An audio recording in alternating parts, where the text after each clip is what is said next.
How did a small group of criminals break into a secure bank vault, defeat alarms that experts swore couldn't be bypassed, and vanish with millions without leaving a single fingerprint, footprint, or broken lock that made any sense? This is the true story of a heist so perfectly executed that for months, investigators were convinced someone on the inside had helped plan every second.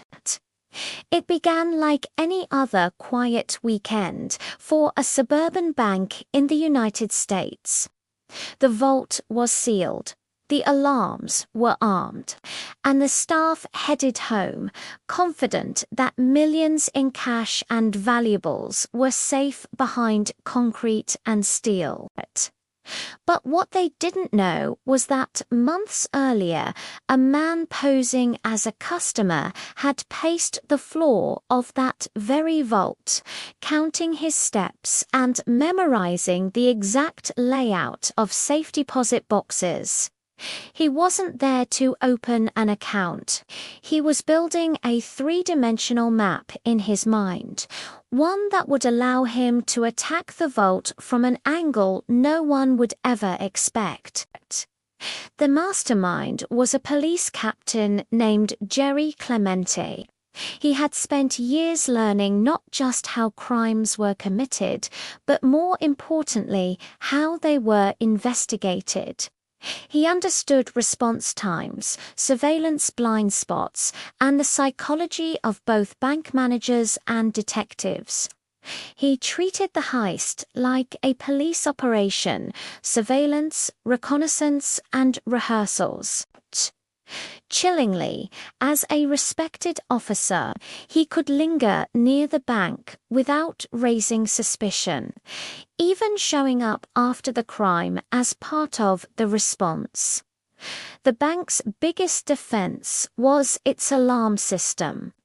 Clemente knew that cutting the wrong wire would trigger a silent alert, so he brought in an expert, a specialist nicknamed Bucky Barrett.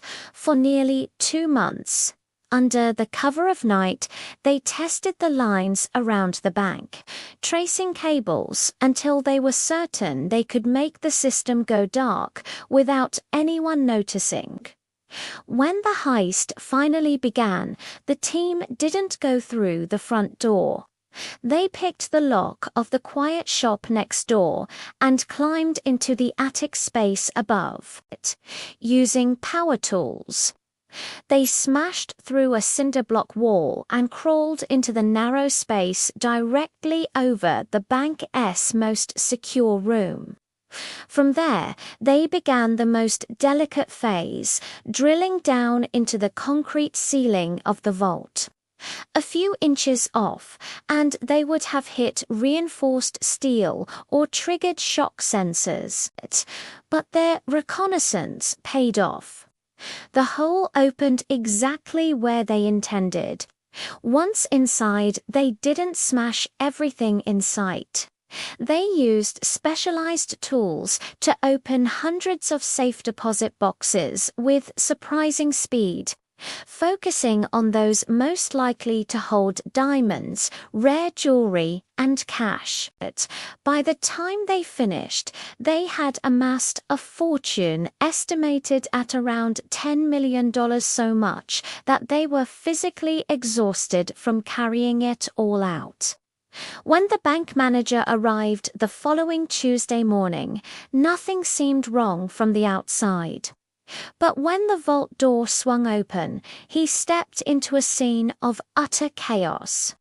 Papers and empty boxes were piled knee-deep on the floor. There were no obvious signs of forced entry, no tripped alarm logs, and no video of masked men.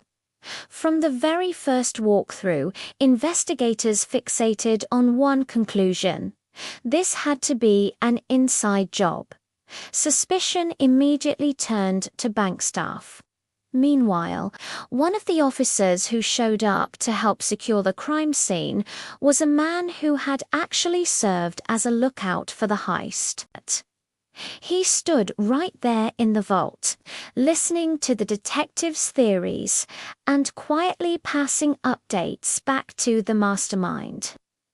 Clemente himself was even interviewed, but with no physical evidence, he remained on the edge of the investigation.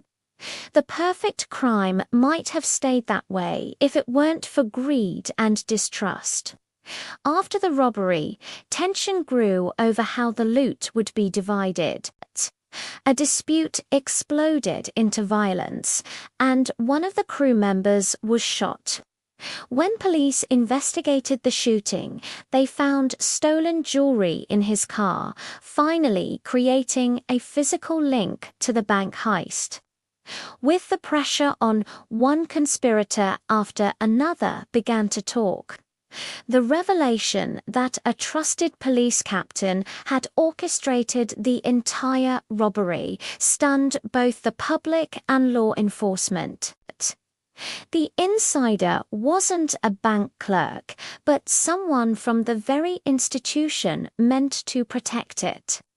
This case serves as a brutal lesson. The most dangerous heists may not come from outsiders kicking in doors, but from insiders who know exactly how the system works. This perfect bank job isn't just an old crime story.